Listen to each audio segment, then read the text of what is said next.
What's up? Welcome back. Um, week number 11. We got Dave, what's happening? And Raider Podcast in the house. Blessings, man. Thank y'all for joining. And let me just make sure that for some reason, something telling me just to tap in with the chat, make sure the audio is good and everything is good. If y'all can just hit me right back on the chat. Let me look like, oh yeah. Let me know everything is good to go. But yeah, we here, man. Another amazing fun Thursday at 1 p.m. And I'm honored to have y'all with me and blessed. Thank you. Thank you for letting me know everything is good. And blessed to be here on planet Earth. So again, if this is your first time joining, my name is Goldie DeWitt, and you are tuned in to the One Down Podcast. And this is week number 11. Every Thursday at 1 p.m. I get on here and I just chop it up about some fun stuff. And again, this week's title was Should Men Wash Their Hands After They Pee? And that title, was a tricky title that I came up with because it's thought provoking, and it'll make sense when we touch on it. Good video, audio volume, really low audio. All right, let me see if I turn it up. Thank you for letting me know that. I hope does this make a difference? I did turn it up because that's the reason I asked about my audio is because I actually did turn it down. So I did turn it back up to where it was. Thank you very much. I'm gonna just put it back to where it was. Hold on. Okay, yeah. So now it's back to where it originally was. I didn't know if where it was originally at, if it was capping or if it was too much. But thank y'all for tapping in. I would hate to go the whole show and not know that. So props to y'all. Thank you. What up, 36? Good to have you in, brother. So yeah, we gonna have some fun and check out some cool stuff and look at some thought-provoking images and videos and some good stuff like that. And again, Happy New Year to everybody. 2026. And that's a long time.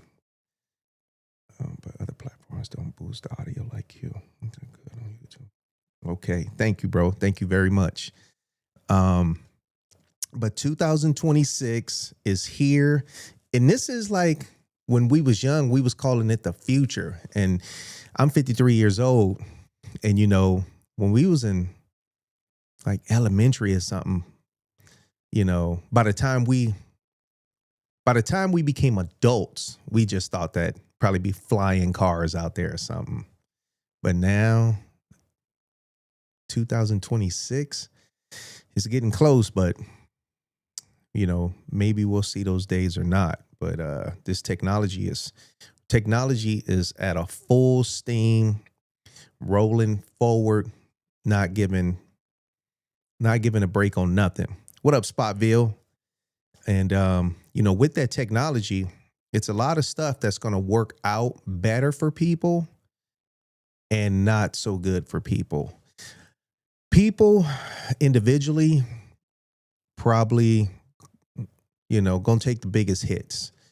Where it will work out for like companies who are choosing to cut their costs of human labor, lawsuits, overtime, medical expenses, all that, because you can work the robots 24/7. The robots ain't gonna have no lawsuits coming against the company. You don't have to pay medical to the robots.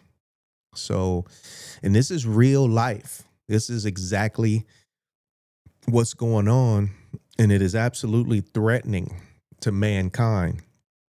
So, you got people in the government that's actually trying to slow it down because they know they can't stop it. But we always going to figure out a way of how to survive.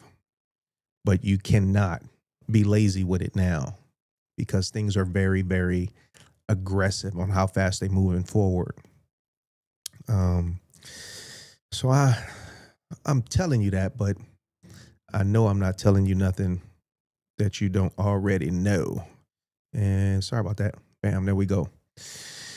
So together people will have to learn how to, really take care of each other, embrace each other, help each other. If not, this is going to be one continued heck of a cutthroat life that we're living.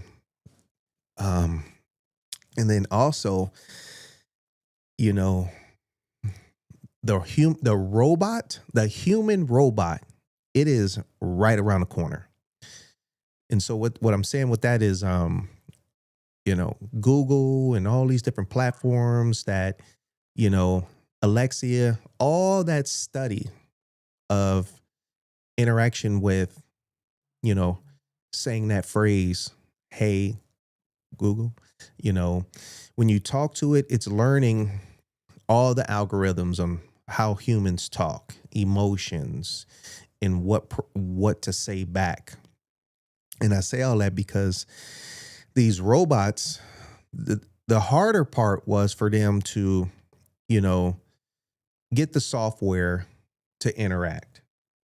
The easy part is putting a face to it, putting flesh to it, a fake skin, a synthetic skin, making this human robot look exactly like what you want it to look like. That's the easy part.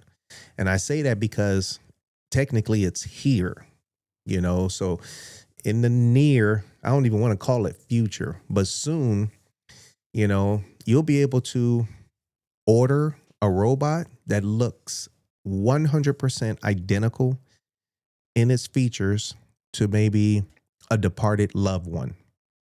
If that's something that someone is seeking, you'll be able to order a robot, and anything that you have on that person, had on them or even have on them if they're still alive, you're going to submit email address, phone number, social media platforms to a company. They're going to pull all the information regarding that person. And all that information is going to show a trail of things that they bought, things that they looked at. And it's going to give them, for the most, a whole lot of everything they need to upload that to that robot. And you're going to be able to have conversations with this robot. You're going to be looking into the eyes, the same color eyes, the same features as the person who is here or departed. And it's going to be using that. It's a flesh-like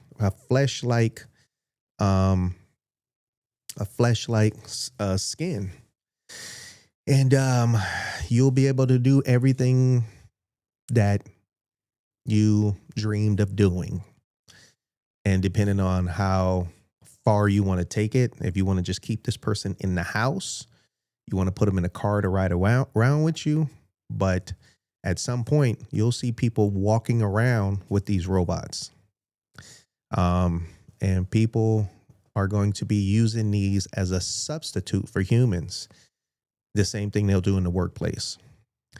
And soon,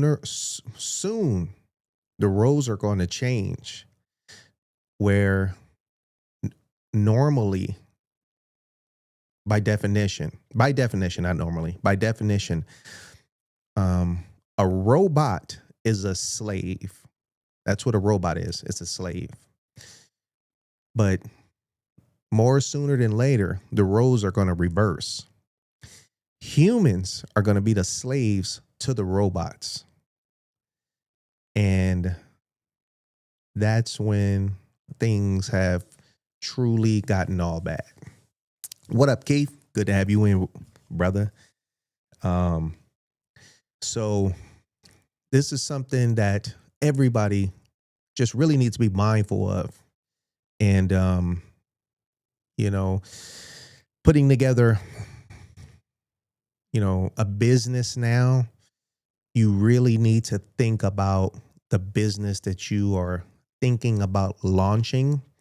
Will it be, you know, um, technology proof, technology accepting to all this new stuff that's coming in?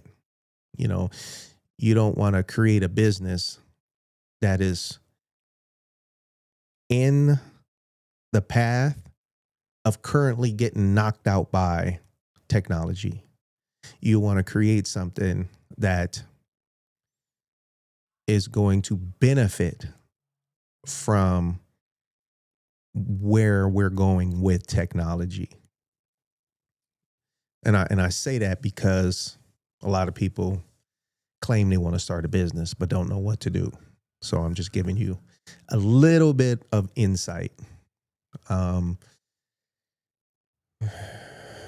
A lot of people becoming truck drivers, and that is going to be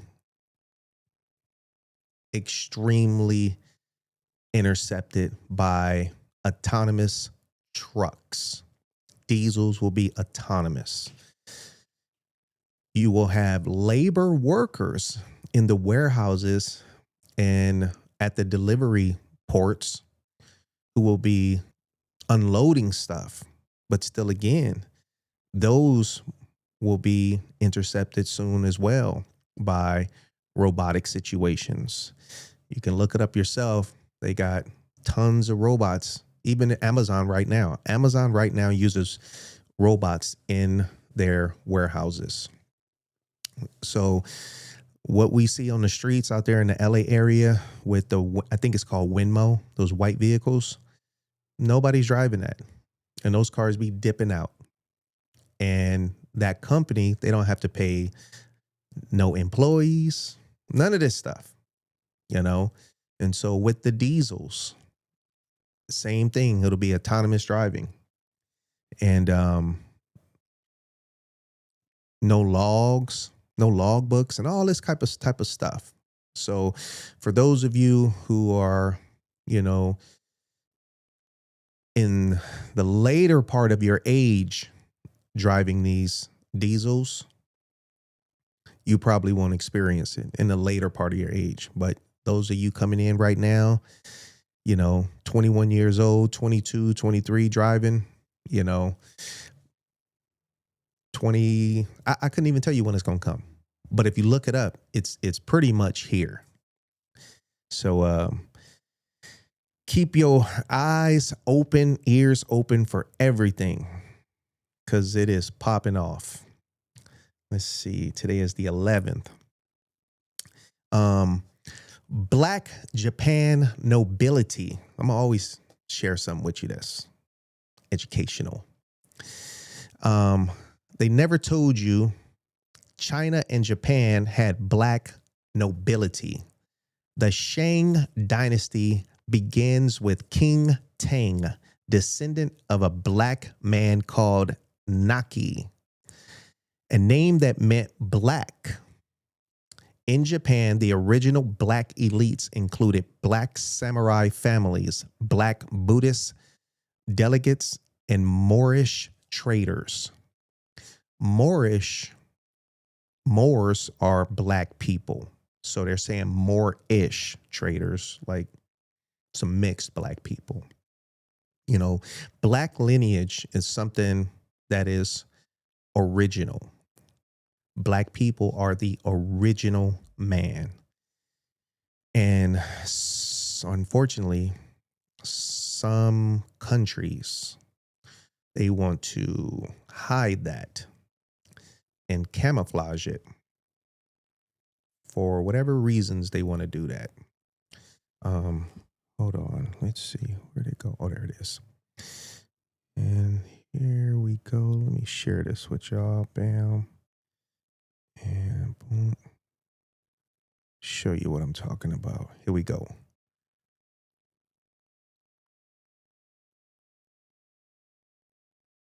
Right there. Before they bleached the bloodline in the Meiji era, you had the Kuro, the Black Kings. Yeah, look it up. Kuro means black, means king. Same word they use now for black paint. It used to mean us. Ever heard of the Jomon? The people with thick hair, dark skin, and broad faces? Those were the original islanders. Every archaeologist worth their student loans knows it.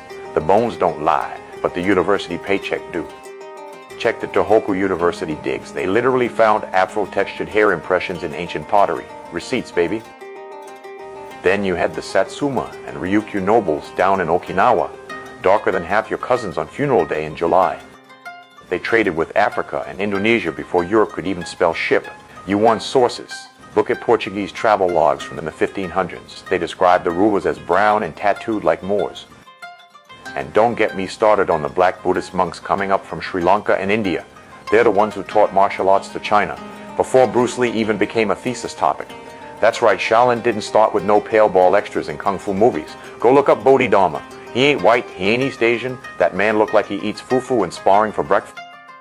Before they painted everybody pale and pretended we ain't never existed, the rulers of the East looked more like your aunties and uncles after a hot summer day. These were Jomon queens, Shang kings, Okinawan sea lords, black shoguns, the Moorish monarchs who ran the Silk Road before silk even had a price tag. But then the Meiji boys got insecure, China started bleaching its history books, the Mongols got whitewashed like they dropped into a bucket of baby powder, and suddenly everybody want to act like Asia been pale since the Shar dynasty. Lies. Before the erasure, Europeans were still writing about black nobles in Japan, calling them Moorish Asiatics and drawing them with afros, broad noses, and royal kimonos.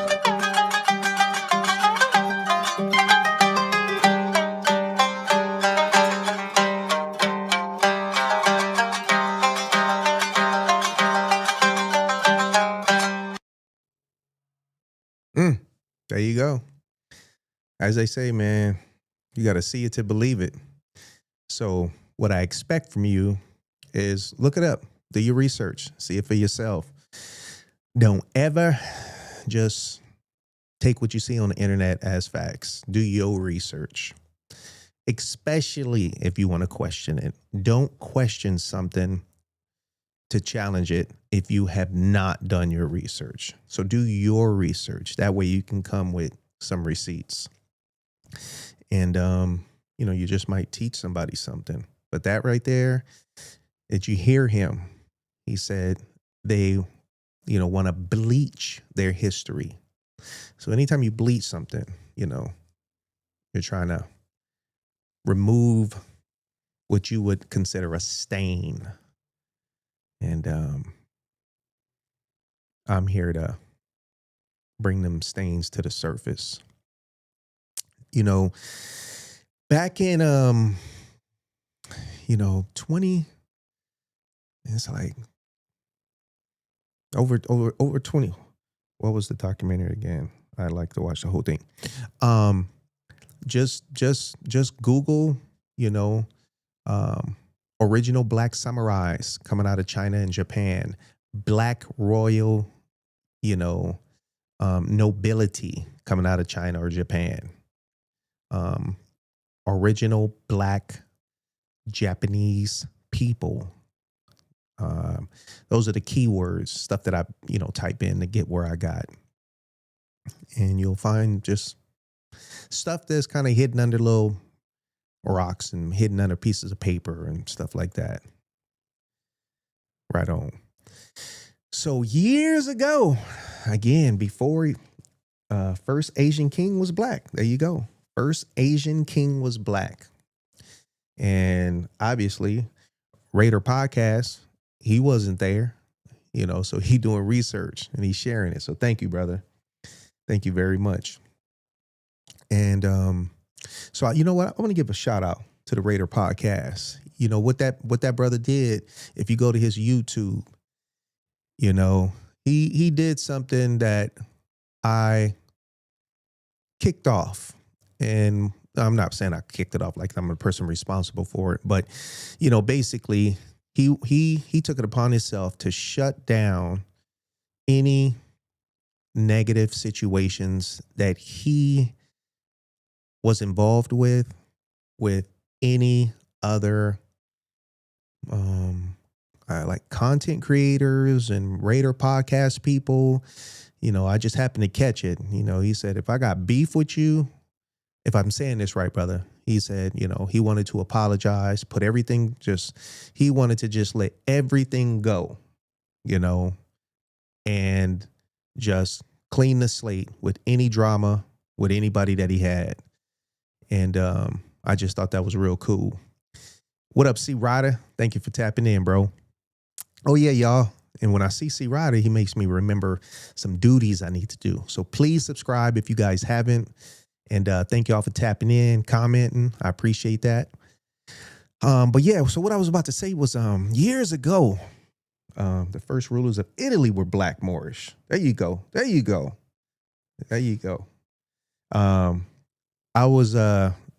We was just talking about some of the black nobility kings and top dogs coming out of China and Japan back in the day. And what up, Logic? Much love and respect, y'all. And but yeah, so I wanted to let y'all know, like, even before YouTube came out in 2004. And no, I think it was 04 or 05. But, I've been on the internet posting and doing stuff, taking pictures and videos before that. This right here is something that, I really wish I had videotaped this instead of taking pictures. And this was during the time of the right in the beginning of opening the Spearmint Rhino downtown LA.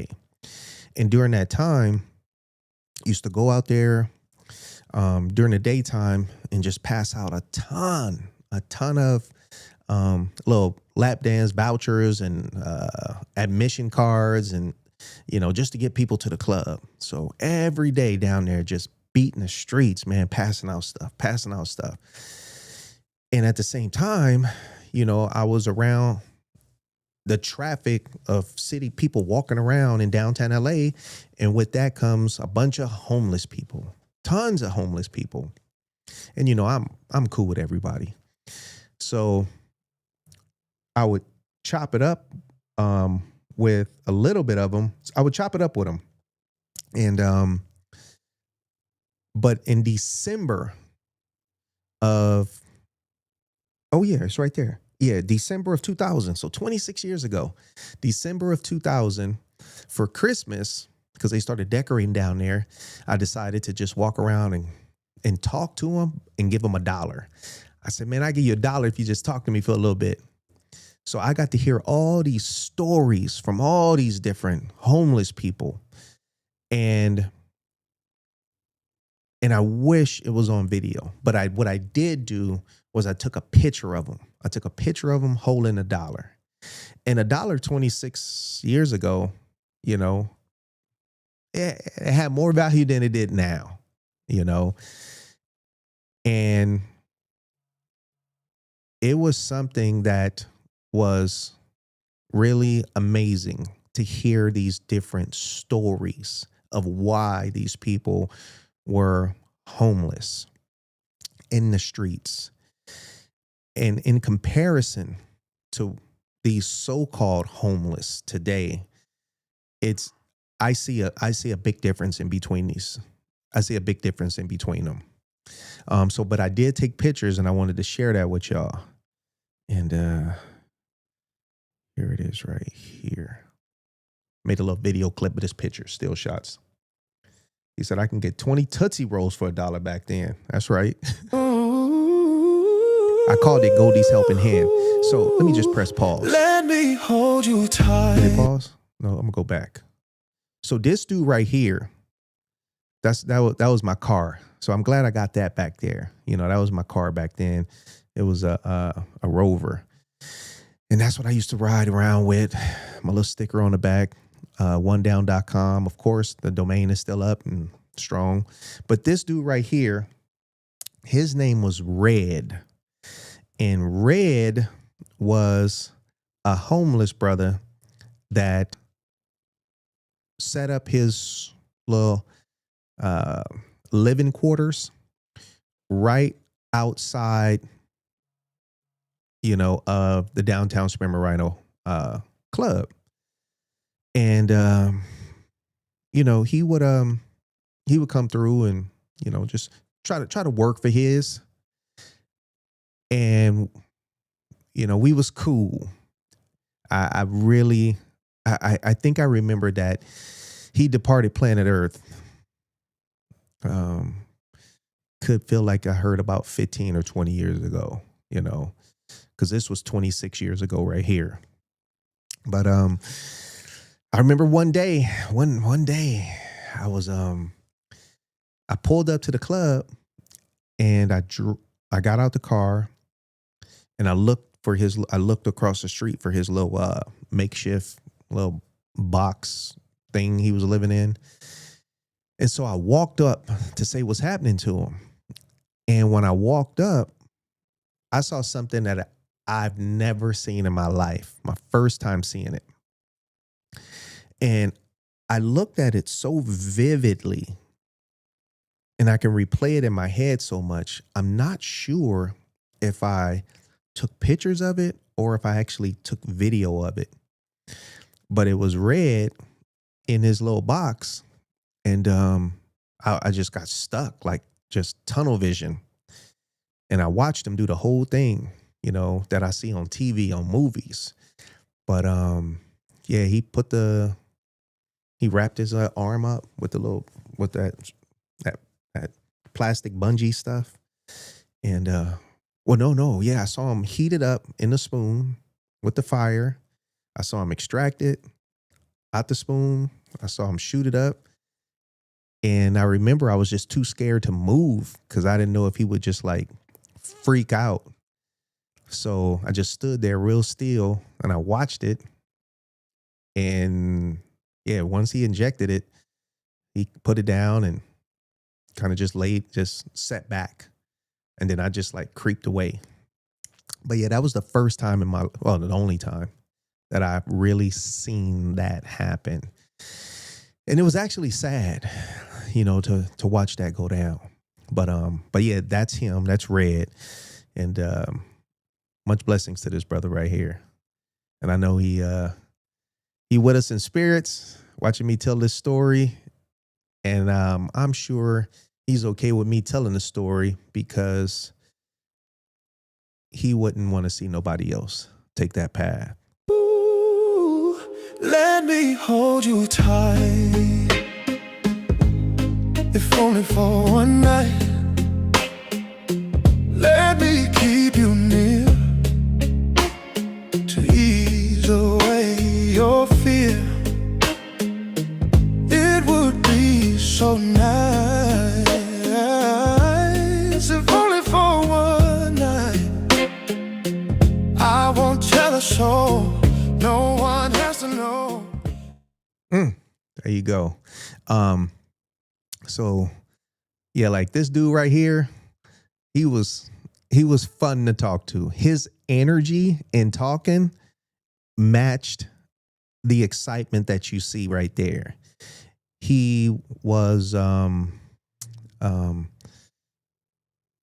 only word I could say starts with R, but out of political correctness, I'm not going to say it, but that's where I'm from to say that word. And you could make out most of everything he was saying, but it took a little bit. But yeah, he was fun to talk to. And yeah, this dude right here, he said he hit the streets. His folks was well off, and he was raised in like a square type of household. And I guess if I remember, he had a couple of brothers or something. And when his parents died, they were well off. What up, Big Sale? Good to see you, bro. Thank you for tapping in. When his folks passed away, his mom passed and then his dad passed. And when his dad passed away, he was extremely well off. He was the square out of his brothers, but his dad left him like all the money. He said he just couldn't deal with it, so he just left. He said he just stepped into the streets, did not move forward with anything regarding the money. And he said he just was going to live his life in the streets. He didn't want to deal with the pressure of his pops leaving him the money. And he was a good dude. And that's me, obviously. Just paying this brother right here for his talent on the street. He would just draw people. So I just felt, it'd be a good deed to contribute to his craft. And I think there's a picture coming up. Let me see right there. So that picture was one of my business cards at the time. And if you look at it, on the right-hand side, it says Butt Hunt Magazine. And that was an online magazine that I had put together that I was doing over 26 years ago. Butt Hunt Magazine. It was an adult magazine online. And also tied in with my agency. Yeah. And this dude right here, I told him, I said, man, you look like Sean Connery. And he'd made the Sean Connery voice dead on. And you can even hear Sean Connery coming out of him if you know who Sean Connery is. This lady, she stepped away from her whole family. She said she left her kids, everybody just stepped out. And this dude, he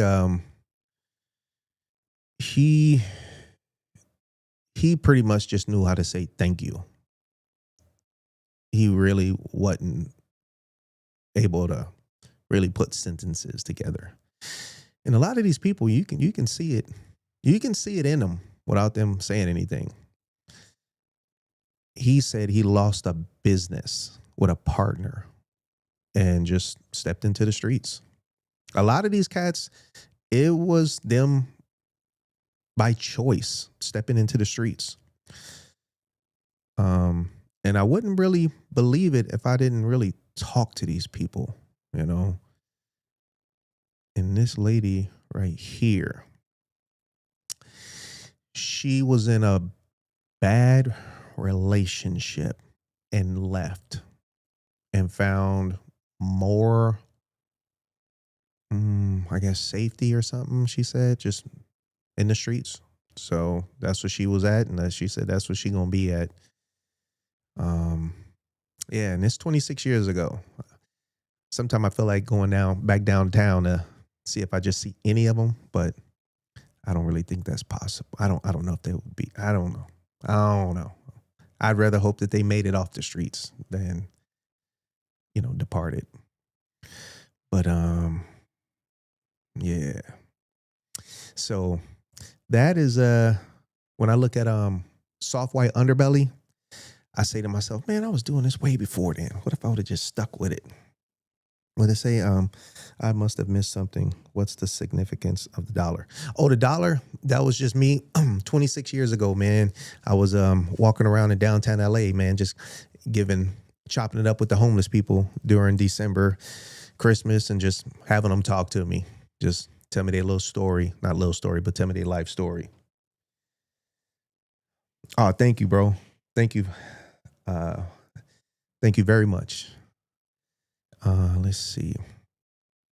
Back in the day, for anybody who was around, I used to do, here's a flyer.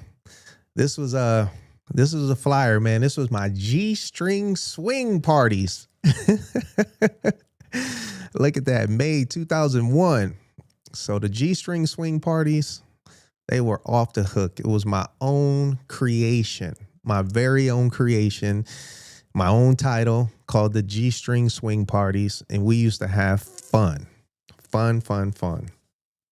And I saw this flyer and I just had to share it, you know. Yeah, originally when I launched One Down, I used to spell it out ONEDOWN, and then eventually got the domain One Down, spelling it with the numeric number 1, DOWN. And I'll tell you, so when I first launched One Down in 1996, I got on the internet in 1996 early, and bought the domain name. And when I bought the domain name, I was using that as my domain and One Down, you know, how I spelled it. And then I came up with the idea to do it with the numeric number 1.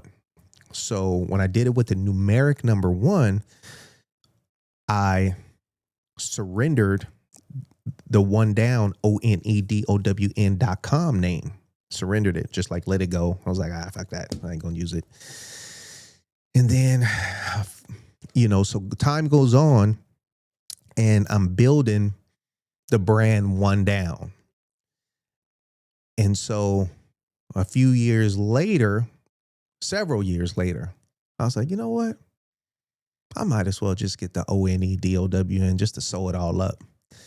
And I went to look it up and somebody had got it, but they wasn't doing nothing with it. And I was like, what the fuck? And so immediately it just made me mad. So I went through the channels to hit the person up.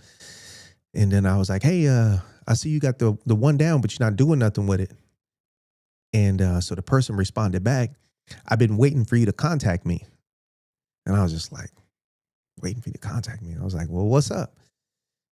I said, I want to see if I can just get the name back. He was like, yeah, I think at the time he said $2,000. And I was like, what? Our domain name back then was like $3 or some shit. You know, right now it's like 10 or 15 bucks. So I was just like, man, F you. So I left it alone.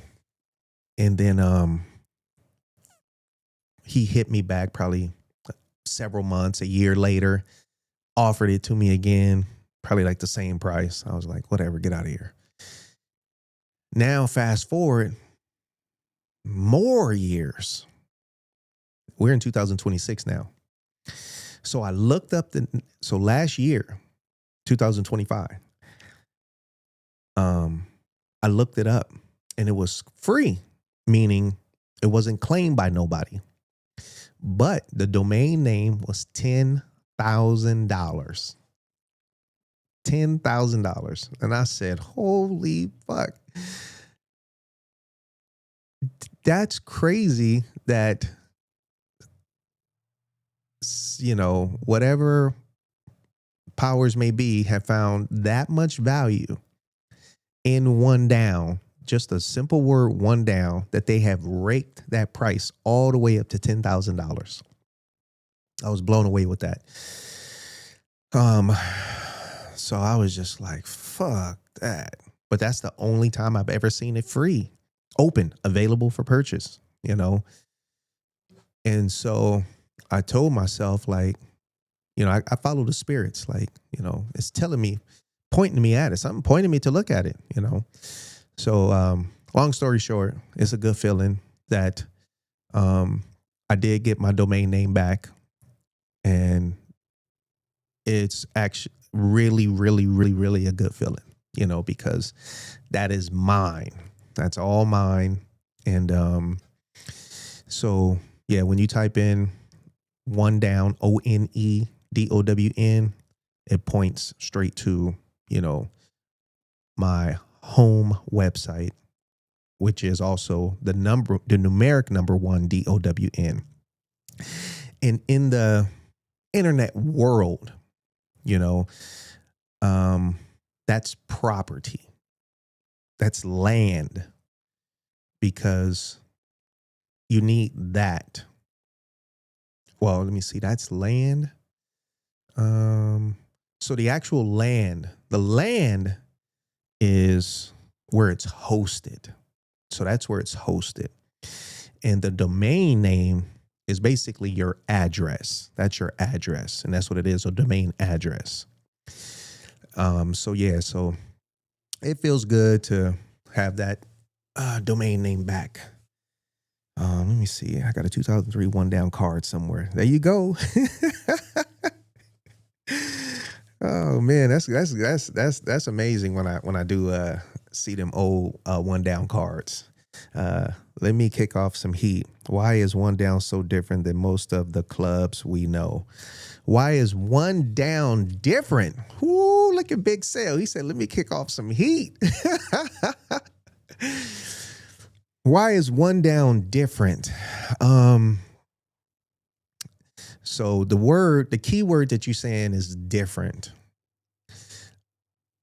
Because I'm going to say what matters is, I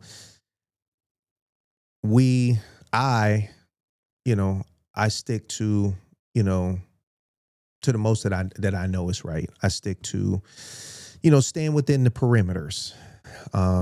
My club, we've always stayed in our own lane. And I don't know if that's considered different.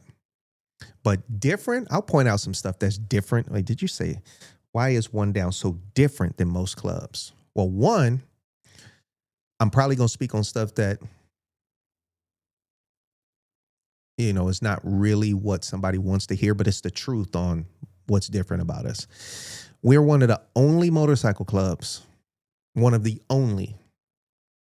And I don't know who else is doing it because I don't want to say we the only, then other motherfuckers go out and be like, no, y'all not, they do it. It's niggas in fucking Turkey, But we wear the same boots, the same 501 Levi's, the same exact shirt, and our cuts are exactly the same. So we have a uniform from head to toe that we all wear for our reasons, uniformity, togetherness, ain't nobody below each other. We all equal in our representation. So that could be looked at something that's different. That could be looked at something that a lot of people say, I don't want to fuck with them because they wear the same shit. Different, we pay respect forward. We stand, as a well-known, respected club that don't put ourselves out there, to be messy. We're not messy at all. That might be looked at as different. Different. We the only club in the whole wide world. Now this I can say. We're the only club in the whole wide world that has built an amazing relationship with a certain club. Some people might look at that as different. Knock on wood. You hear that? Knock on wood. Blessings. Blessings. Blessings to this. Never, ever, ever, never has anyone in my club, never has anyone in my club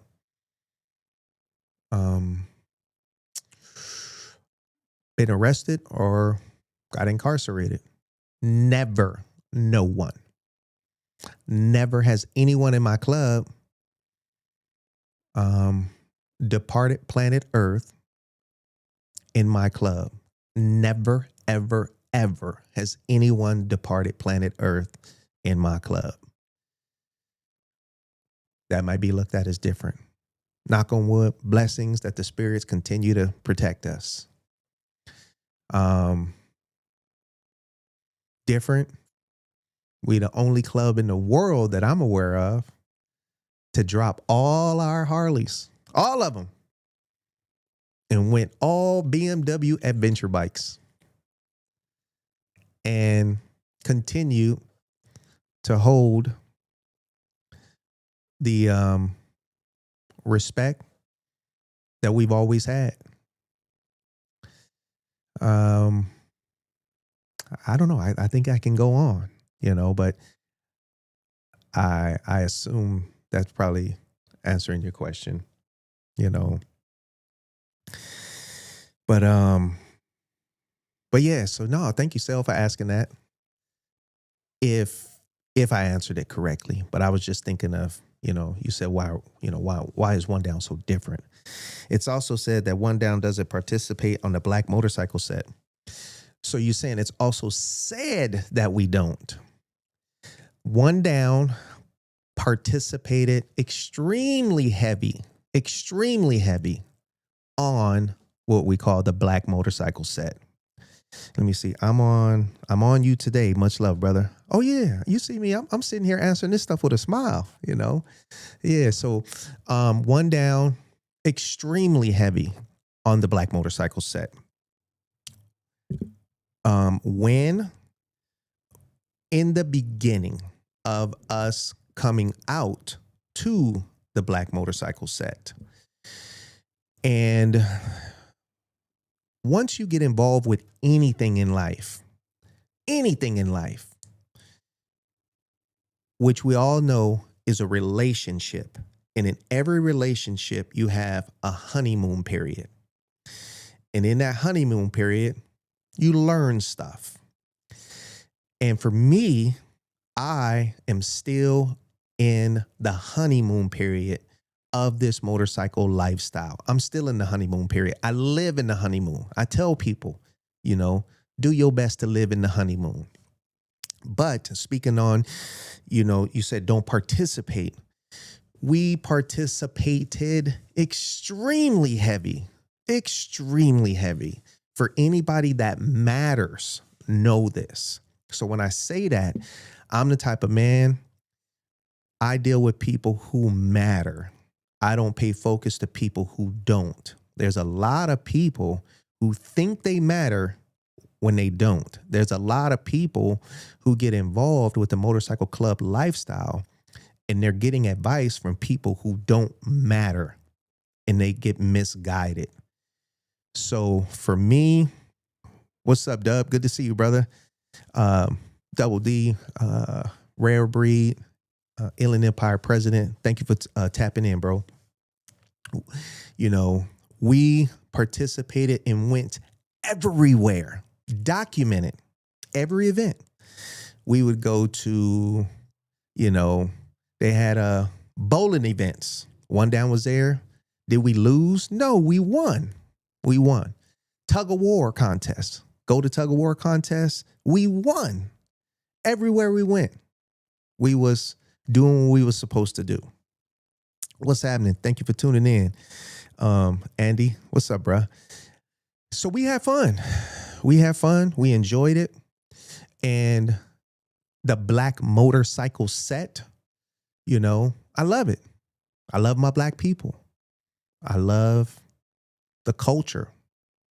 But I got the right to say when I want to show up, participate. Some people think that to survive or be recognized or acknowledged, some people are under the impression that they have to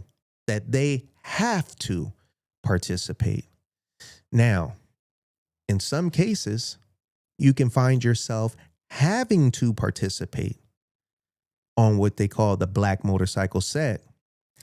If your survival on the set as a club depends on money, if your club's survival or reputation depends on money, then yes, you will find yourself having to participate on everything that you can on the Black Motorcycle set.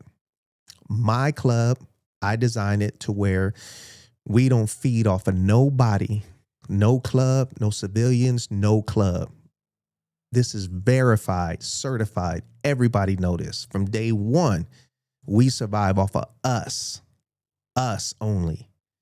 I never set my club up to where we would need a penny from anybody but from us.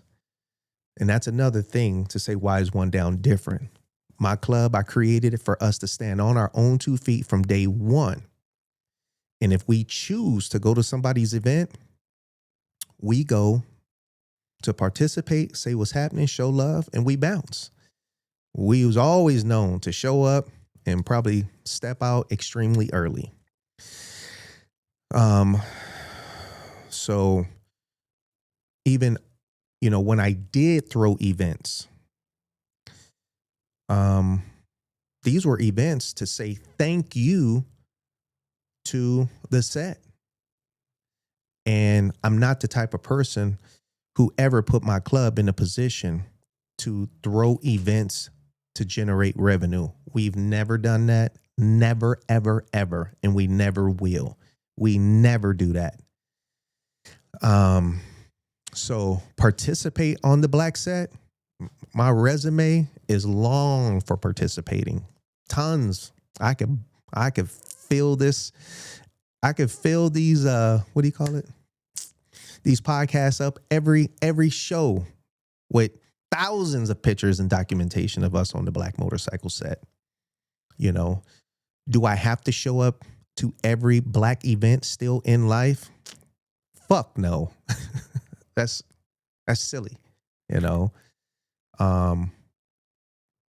Do I have documentation of me being at Black events over the past few years? Of course. Yeah. But I don't have to show up to every event. Hell no. That's for new motherfuckers who don't know.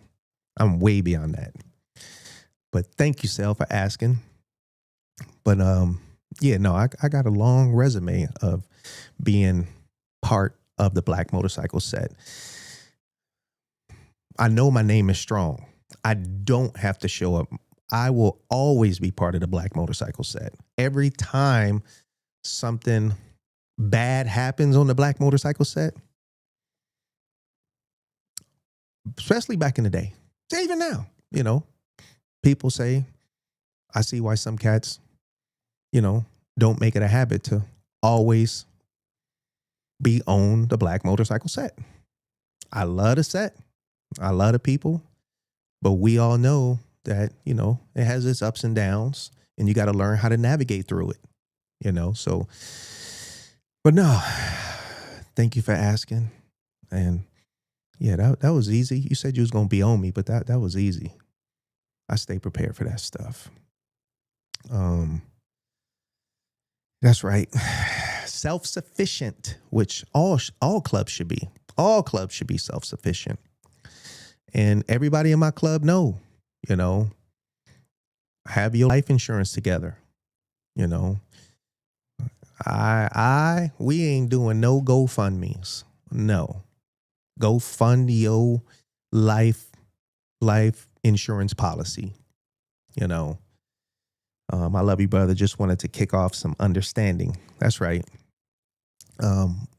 Love you too, bro. All the time. Much love and respect. Thank you for asking. William Randolph Jackson. Let's see. Yes, y'all did and do support the set. However, I understand why you would be protective of what you have built because everyone on the set ain't true brotherhood material. Some clubs are chapters, names are bad on the set and outside the set. Quality over quantity. Tailor-made, United Brothers, Mother Chapter. Prez, retired. Thanks for always keeping it 1,000, Goldie. Right on, brother. Thank you. Thank you very much for tapping in. And I appreciate you saying that.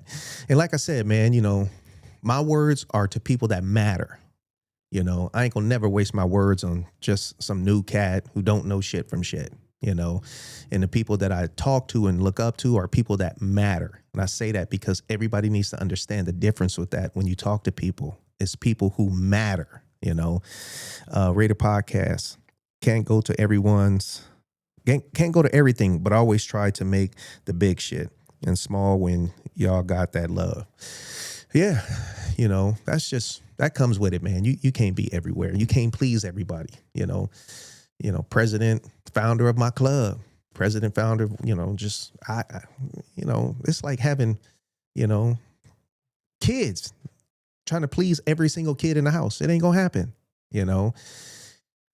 So with these clubs, the objective, this ain't no goals. This is a mountain with no top. This is a mountain with no top. You are just climbing, giving your effort, climbing and giving your effort. That's what you're doing, and there's no ultimate goal or survival. That's it.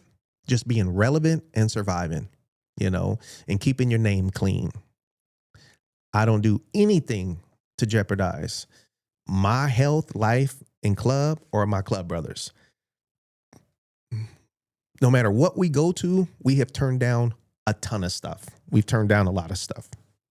And it'll always be like that, I enjoy the lifestyle, but you got to be very, very selective, very, very careful on everything you do.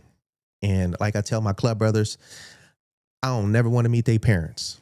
I tell them that. I don't never want to meet your parents, because typically in this lifestyle, when you meet somebody's parents, it's because somebody has departed. Now, you got other reasons why you might meet them, but, for the most, no. So blessings to my club, blessings to our protection. May we just continue to be healthy, active, in our own lane. If you had to describe brotherhood, what would that be? And is brotherhood before friendship? This word brotherhood is something that's really smeared on motorcycle clubs as a expectation. People looking for brotherhood in these clubs before they even got their own shit right. You got somebody coming into the club looking for brotherhood when he himself is just a piece of shit. He's a liar, a thief, a piece of shit, and got the nerves to tell others that brotherhood ain't there. It ain't there for you, and to compare brotherhood with friendship, that same person, he's not even a good friend. A lot of these cats, they run to clubs when a lot of shit has failed for them in their life, has failed. They run to the club, seeking another relationship. And all they bringing is just bullshit to the club, and all clubs are looking for growth.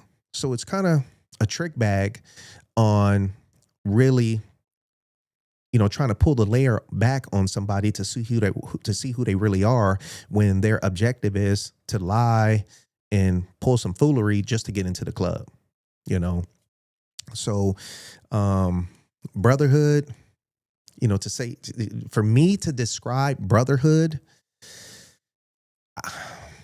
that's not even something truly that I really subscribe to and push. As far as I think my own club brothers can tell you, no, I don't really hear him say brotherhood. Just he say shit like, man, just make sure you have your shit together, have your family together.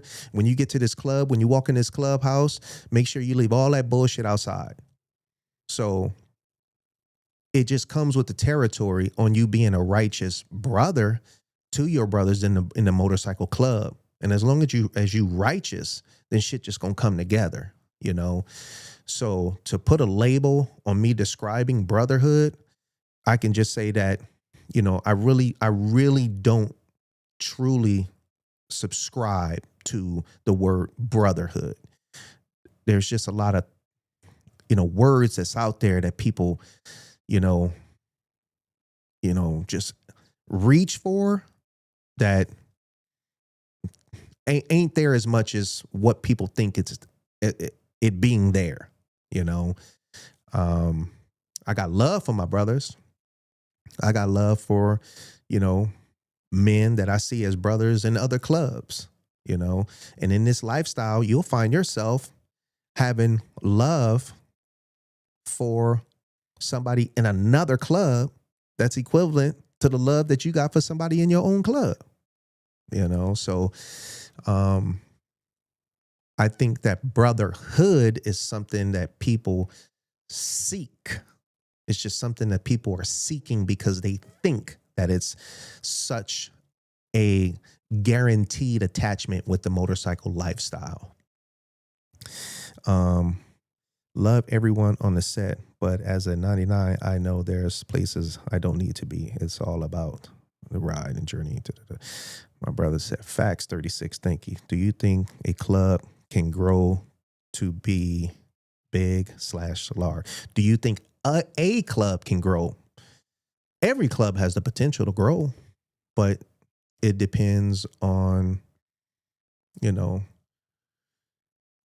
how they kick off their club, who they listening to, who they around, what type of people they got coming through, what type of people they, seeking to be in the club. Every single club, will have its highs and lows with numbers,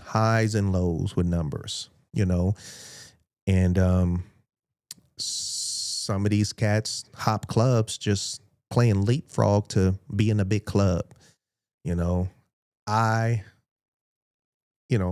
I had the opportunity to look back at pictures that, just,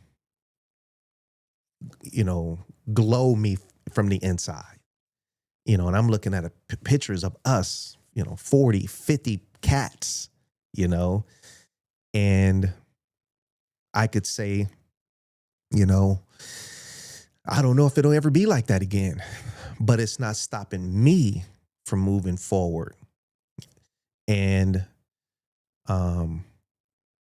just being blessed, when, we do have somebody who takes interest in our club to hang around and prospect, for the prospect that, we have now, he's given nothing but an amazing response to programming as a one-down prospect. And I look forward to that, continuing to grow and develop. And, if everything works out, that man becoming a patch holder. Too big, should there be a cap on membership? A cap on membership in a club? Now, this, you asking me stuff that I'm not speaking for everybody. I'm just speaking for me. Let me just put that clear. I don't see where a cap in membership would ever be needed. That's just my personal opinion. A cap in membership of a club, I don't see what would be needed. Needed, necessary. I don't see a reason for that. Now, if you was to tell me, here's a reason that a cap would be needed to put a cap on clubs not getting too big. No. If you ask me, there's things that I be thinking of, let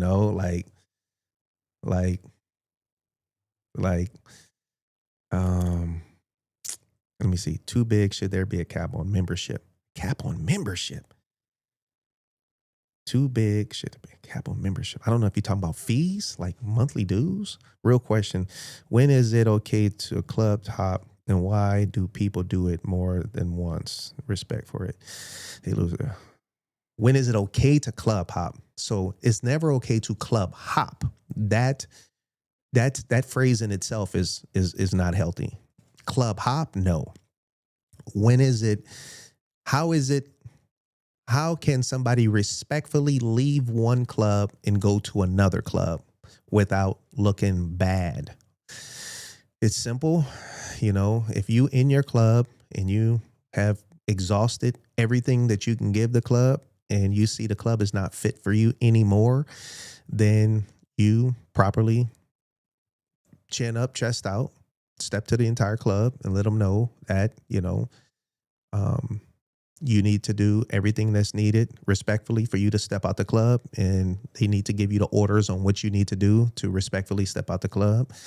You step out the club and you successfully, apply yourself to a cool down period. A cool down period is where you just tuck your ass away and just let shit cool down for a while.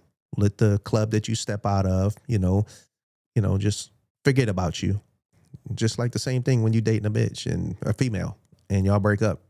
You're going to be in your feelings if you see her with Tyrone the next day at the fucking movie theater or out there enjoying life. So it's better if you just didn't see her for some time and now you heard that she was out dating. So again, because these are relationships. These are full-blown relationships we in with these clubs. So you take a cool down period and most likely you already had an idea of what club you were going to go to. And if so, y'all just keep that on the hush hush. You just keep it on the hush hush and let the cool down period take place. And then, you take it upon yourself to start surfacing around that club as a hang around and make sure you don't owe that other club nothing. And, the club that you're going to, if they have any bit of respect of the club you left, then they should put a phone call in, let me see. Real question. Why is it okay to club hop? But, anybody who's, it's just like a girl, a girl jumping around from dude to dude to dude to dude. It's just not healthy. A person jumping around from club to club to club, it's not healthy, Kim, write your club without a good fit for you. So you leave the club there. No local clubs that started.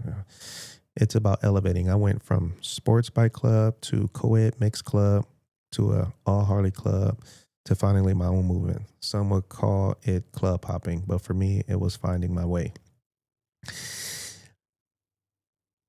Because I know you, Sale, exactly.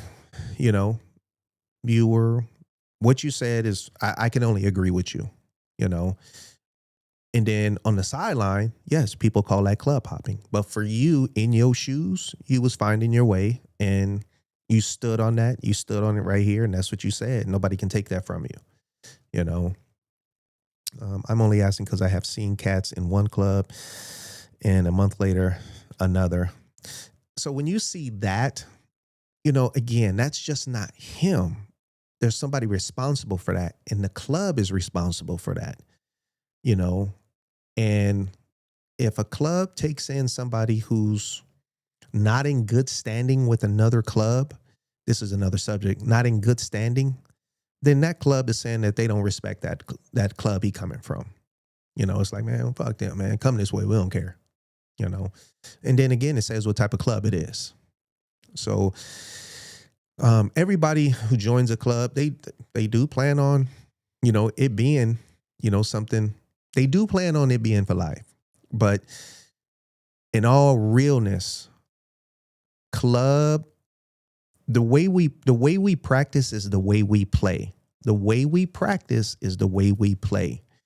And what that means is if you got somebody coming to your club and let's just say they all they do is hop around from chick to chick to chick to chick. They ain't stable. Relationships don't mean nothing to them. Add me in if you can. Oh, let me see.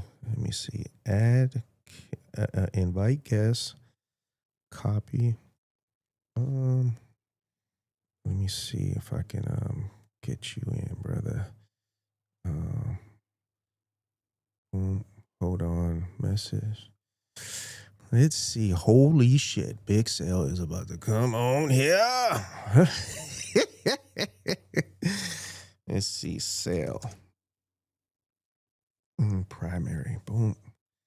Bam. Boom. All right. Just sent you the link, bro. The link is there. And I see you pop up in the studio room. I'll add you in. Add me in. Okay, I appreciate that. What Big Sale just said, I respect the answers. Yeah, whenever somebody stand on something, it's respected, And in this club lifestyle, man, I've met so many people. You meet cool people. You meet some of the most punk buster ass motherfuckers you can ever meet in your life, and because of the lifestyle, you end up being around people that people in high school that you saw that you met as busters, you wouldn't be around them. But because of this lifestyle, you find yourself around people like that, and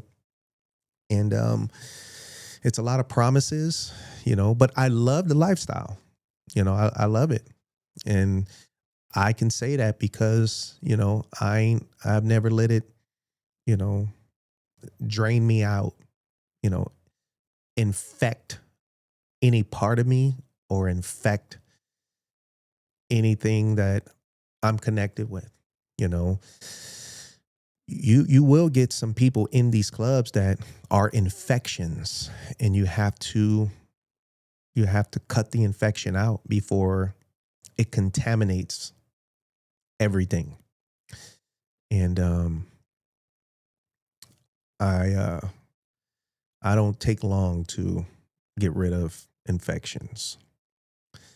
And I've learned that, being in this lifestyle,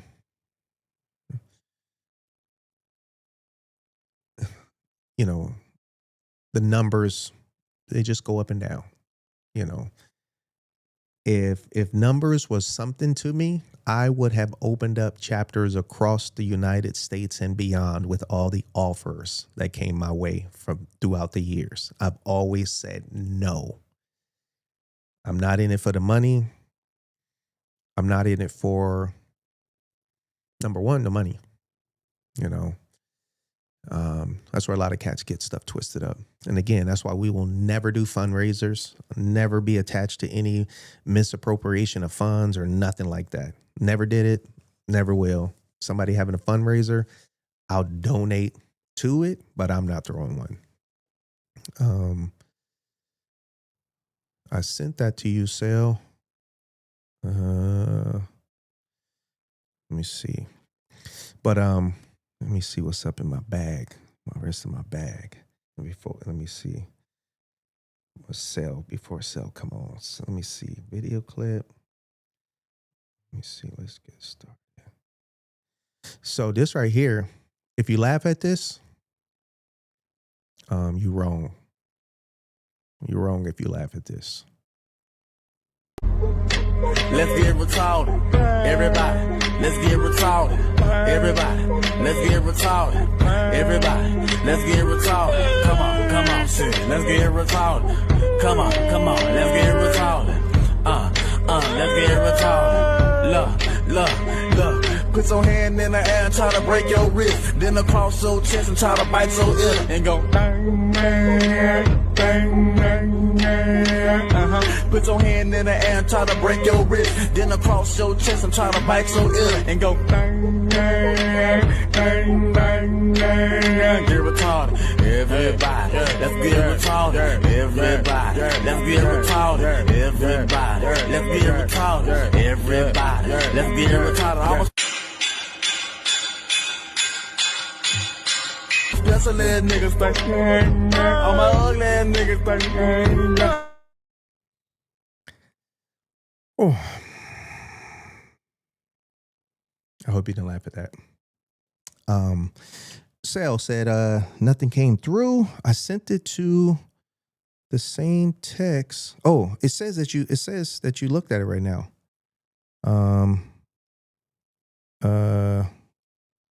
Sent here. I'm texting it again. It says sent here. Let's see.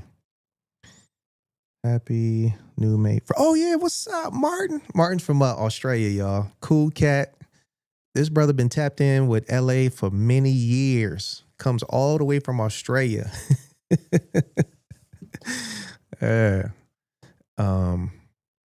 Sale, I don't. Okay, let me see. Yeah, it has me in the background. Oh shit. But says not available. Oh wow. Oh shit. That's the first problem. Invite guests. I don't know why it would say that. Oh man. Let me see. Add camera. Email. Copy. Listen to friends feeds.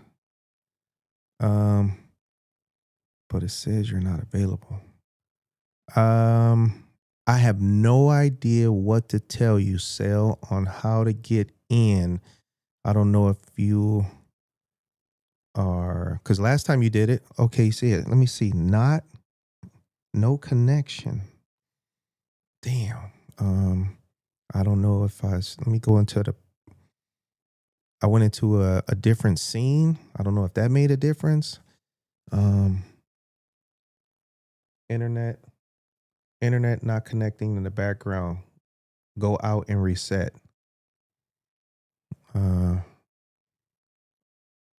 Yeah, I'm connected to the internet. I don't know if you're in a bad area, Sale.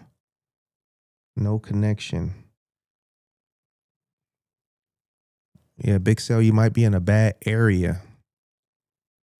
That's probably why maybe it took a minute for you to even get that. You can forward that link to maybe another phone or something. But I am on extremely, extremely fast internet service that I had put in especially for this situation, for this podcast. But what I sent you is exactly, it's cool. I just wanted to come on and give you some orange flowers. Oh man, I do want them orange flowers. But I think it's on your side, brother. With you probably having a bad internet connection. But thank you very much for even acknowledging me and dropping those questions right there. Because not only you had that, but any and everybody who watching this or going to forward it, they need to hear that. So thank you very much, man, for bringing that to the table. You guys remember Willis from Different Strokes? This is an old clip. Some of y'all seen it before and some of y'all haven't. This is an old clip, but it's strong. It's strong right here. It says a lot. Check this out. Now, last week I had you write an essay about the things that you liked the most. This week I thought it might be fun if we wrote an essay about the things that we disliked the most. Solomon? Yes, ma'am. Can you think of something that you dislike? Being a nigga. I didn't mean nothing bad. The teacher asked a question and I just answered it. Well, why'd you say it? 'Cause it's the truth. If and I was right, my pa'd still be alive. Being a nigga killed my pa. You answer me something, sir. If I can. Would you like to live to be 100? Sure, I would. It's not very likely, but I guess all of us like to live to a ripe old age. Would you rather be black and live to be 100 or white and live to be 50?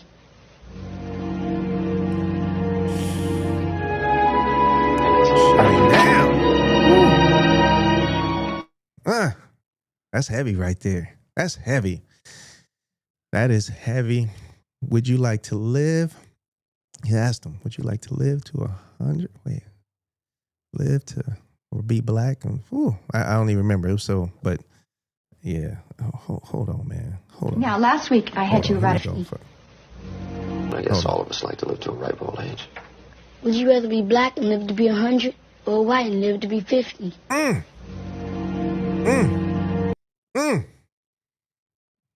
That ain't gonna be easy for that cat to answer that right there.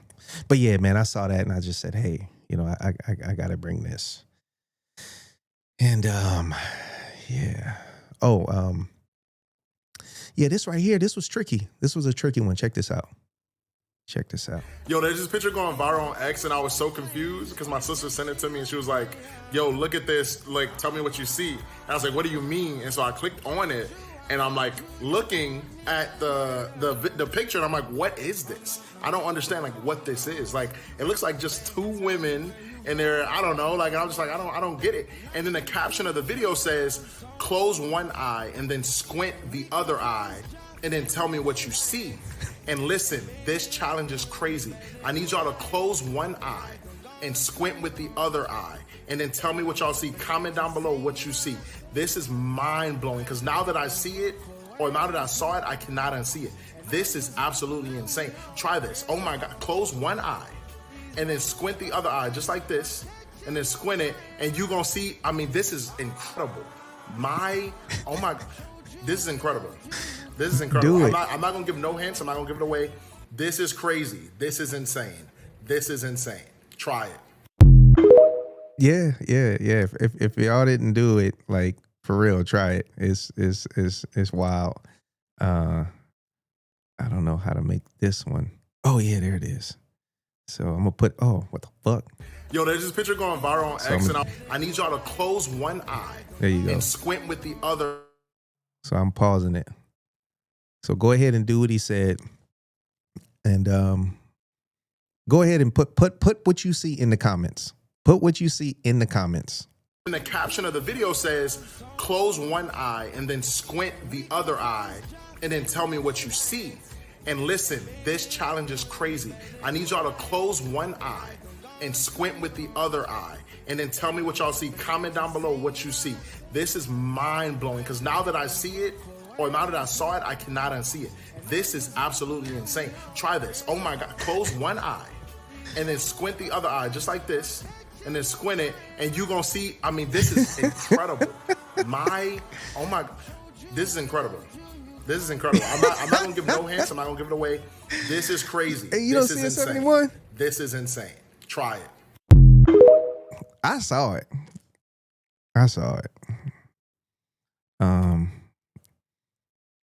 Maybe people too scared to write it, but it worked when I did it. Yeah, it's a trip. But yeah, and let me see. I saw it after following directions. There you go. Yeah. This is my classic tattoo, y'all. I got this. And this is when I made my promise that I would never. Kim said 2 women. I don't know. It worked for me. Maybe a man's face. Okay, a man's face. There you go. Spotville saw it. Yep. But yeah, that is my tattoo that put me in the lane to where I could never turn around. I could never go backwards. I said, I'm going self-employed for the rest of my life. Oh, yeah, people seeing it. And I told myself there's no way that I'm going to be working anywhere serving food at McDonald's or Jack in the Box or a fast food restaurant or a restaurant, with self-employed on me. So blessings that I'm 53. And I started one down when I was 24 years old. And I've been self-employed more than half my life. And this is where I will be no matter what. So, yeah, I just wanted to share that.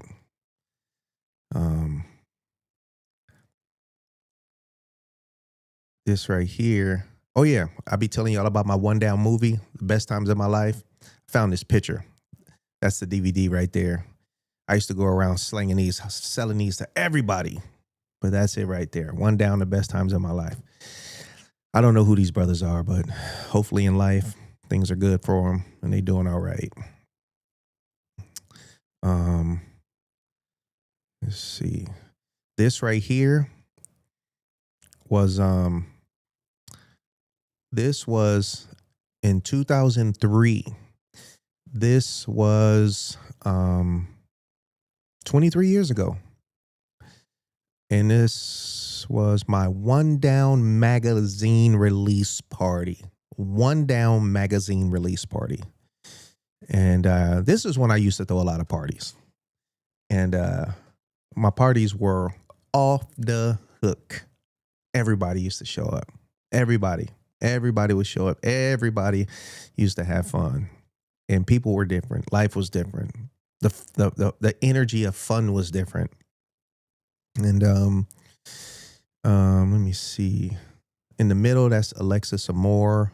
That's Alexis Amore, bottom left. Alexis Amore. If you just go to Google, you type in Alexis Amore XXX and then hit images, you will see her butt naked. That's me in the middle. And yep, they were invite only. My parties was invite only. Yep. It was good with the invite only. It was a nice control factor with it because you only had people who were in the same element of everybody else. You know, I stay away from outsider type stuff. I like controlled environments. Not that I need to be in control, but just controlled environments where everybody there is on the same page. The girl with the little mini skirt, that is I guess, yeah, she wasn't in the mainstream industry, so I'll just leave her little name out. The girl on the left, Alexis Amore, she was mainstream industry. The one right there, I know her, but I don't want to. She might be, I think she married and stuff, so we'll just leave her name out. And then the other chick down there, she was just a little girl in the industry. I don't even remember her name. I don't know. But yeah, that was my magazine release party. One Down magazine release party. Video clips. Let's see. I don't know. For any of Sons of Anarchy fans, this is cool right here. Sons of Anarchy fans. I didn't do this, but I found it kind of cool.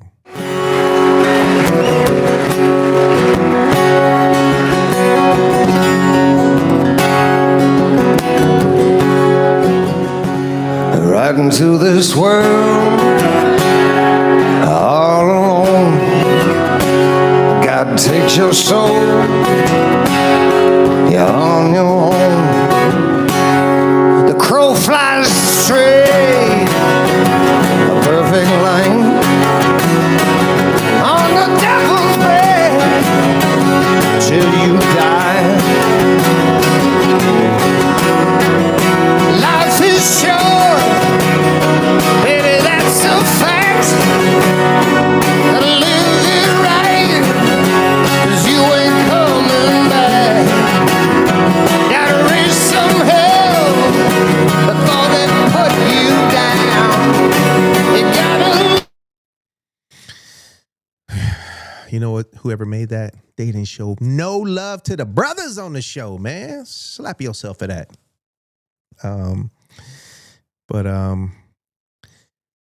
I was able to this Sunday hang out with my boy Mo McCray. Mo McCray. He was in Sons with me. And Mo McCray, here we go. Hold on.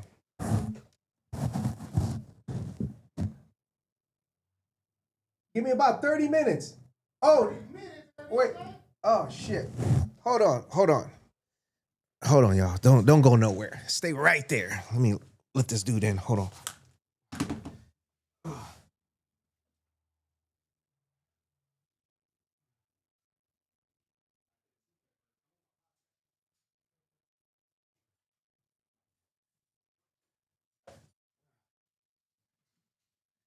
All right, I'm back. Don't go nowhere. All right. So Mo McCray, he came out with us Sunday. We had a good time and chop it up over some chop it up. Let me see. What video is this? I'm hoping this works. I'm not sure if it's gonna work. Let me see. Show. Bam. Nope. Let's see if this one works. Mo McCray, he was in Sons of Anarchy. He played a 1-9er. And he was like the top dog for the 1-9ers. And then he was in 50 Cent's movie what was it called? Den of Thieves. He was in Den of Thieves.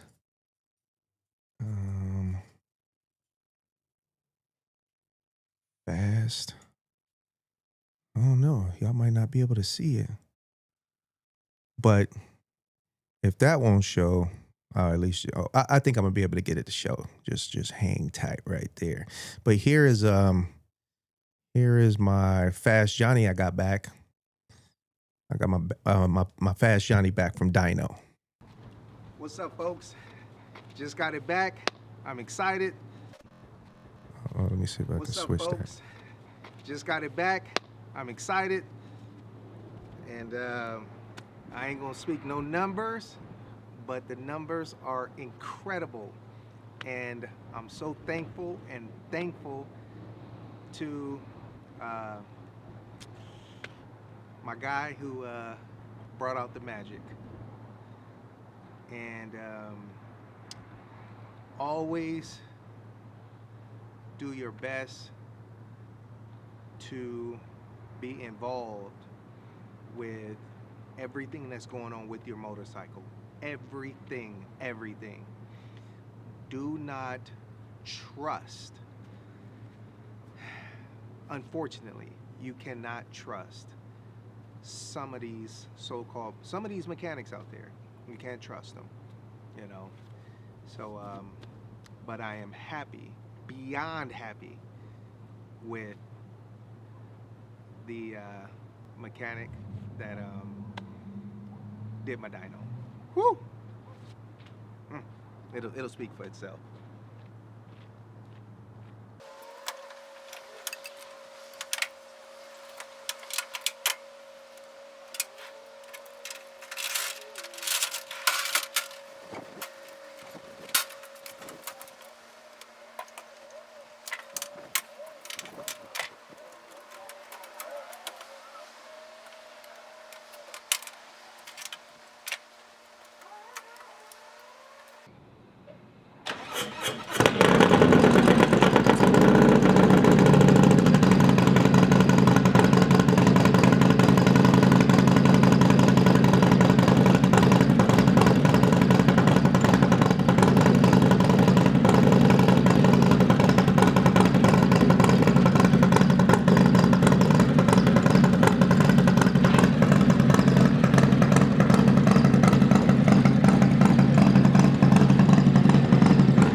There you go. That's my Fast Johnny right there. Got the 136 crate motor in it, and got it back from Dyno. Made some adjustments after I gave it the final break-in period with some miles, and it is strong, and I am happy with it. And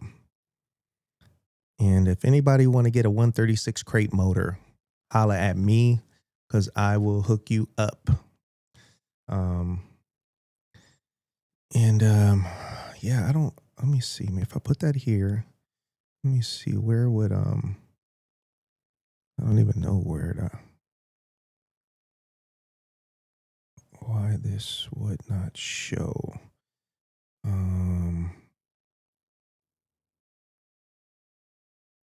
Yeah. I don't know how to get that on here for y'all. But the topic, we'll just jump to the topic. The topic was should a man wash his hands, after he pee? And should he? Yes, etiquette. Etiquette, yes. But I was thinking, like you take a shower, clean your whole body up, wash your private parts, you put on some clothes, you go outside, you go to the mall, you go eat, you go shop. Your face gets dirty. Your face gets dirty, right? Compared to anything under your clothes. Your face gets dirty, but if you were in the position you had to touch your face, you would want to wash your hands before you touched your face, correct? You would want to wash your hands before you touched your face. Why? Because you feel your hands are dirty and your face is clean. Now, in comparison, a man's tallywhacker, it's been covered up in some underwear and pants throughout the whole day. So technically, his tallywhacker, depending on, he's a very clean man like myself. I'm not speaking on some of you dirty cats. A very clean man.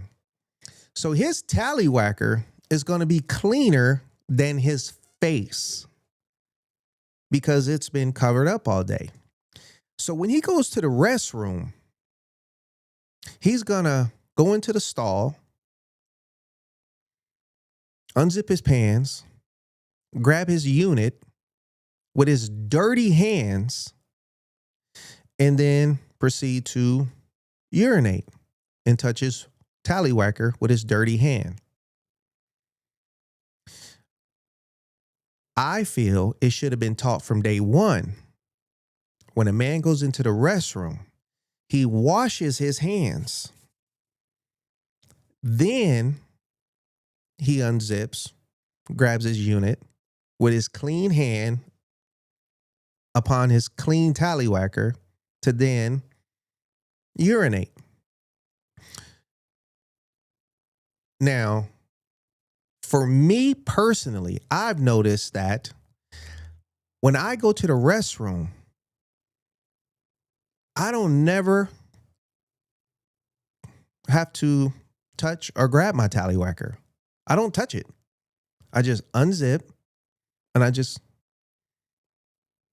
go. It just hangs and go. Damn, my guy sounds G. Damn, my guy sounds G. So technically, I don't even touch my tallywhacker to go urinate. I either just stand there and it goes, or you just lean forward a little bit and it just sways forward and then you just go. And then that's it. Well, you know what? Then you got to give it a little shake, you know. But technically, men should have always been trained, schooled to wash their hands before you go to the restroom, because if not, you are right on, Mecca. Because if not, you are putting dirt on your dick, and now your dick is dirty. Tallywhacker. I was trying not to say that, but now your tallywhacker got outside debris on it. So technically, that's what I was saying with my thumbnail. You know, wash your hands before touching your tallywhacker to take care of your business in the restroom. Then, of course, wash your hands again. You know, I'm washing my hands before and after. That's right.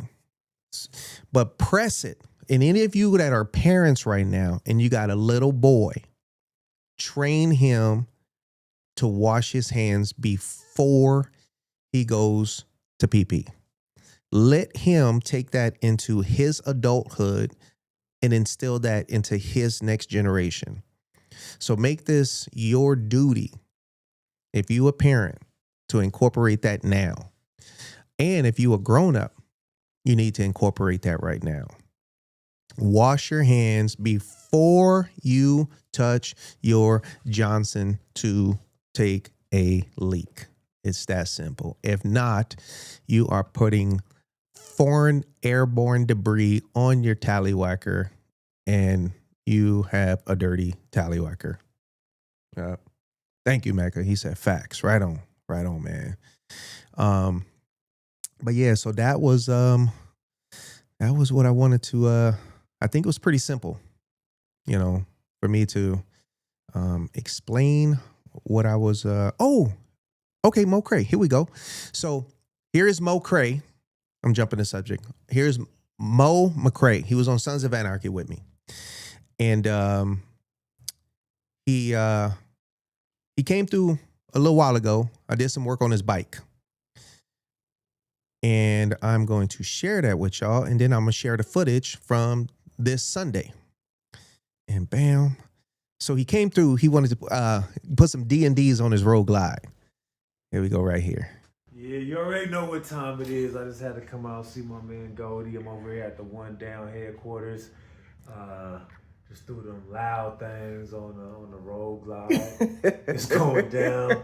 About to be parting the 110 like the Red Sea when they got whoa when I get on it. As usual, Goldie held me down. It's been my dude for like years on years. From Sons to this building in real life is my guy. Whenever I do anything to my bike, this is where it gotta go down. Right on, brother. Thank you. Hey, let them know your name. Let them know who you are. It's Mo McCray, you know, actor, director. That's right. Real dude from a real place.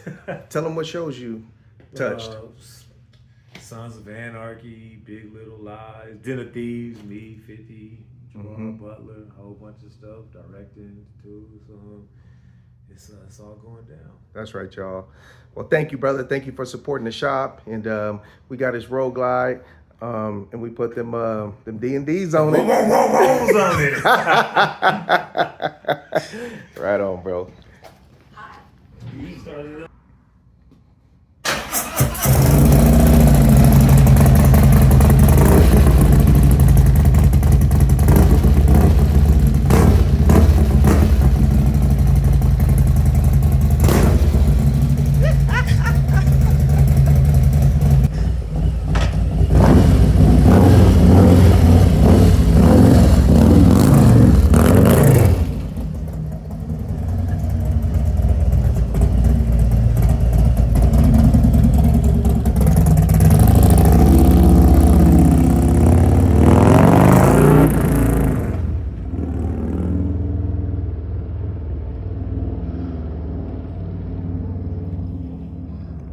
There we go. Yeah, so you know, it's always good, man, to see people get something new on their bike, you know, exhaust, wheels, whatever. But that exhaust, that's the voice. You know, that's the voice right there. And so here we go. This footage right here, as we bring this 11th episode to an end. But this was Sunday that just passed, and met up with Mo and talked a little business. And here we go. Look who we got here. Yeah. Back with my boys. That's right. So for y'all who looking, I know everybody already know, but for those who don't know, tell them who you are. Man, Mo McCray out here with my boy Goldie, One Down in LA. That's right. That's the vibes. Always got to link up with Big Bro. And a little resume about yourself. Let them know some of the movies. Oh, man.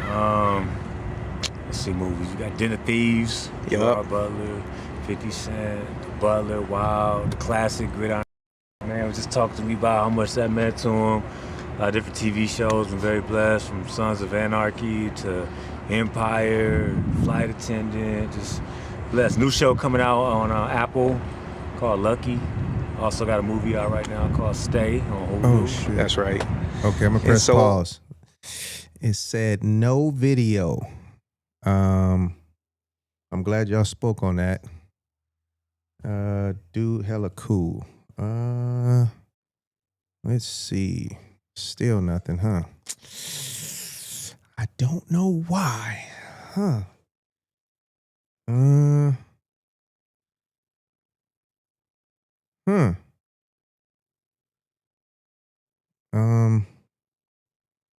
Still nothing, huh? Let me see. Let me take that off.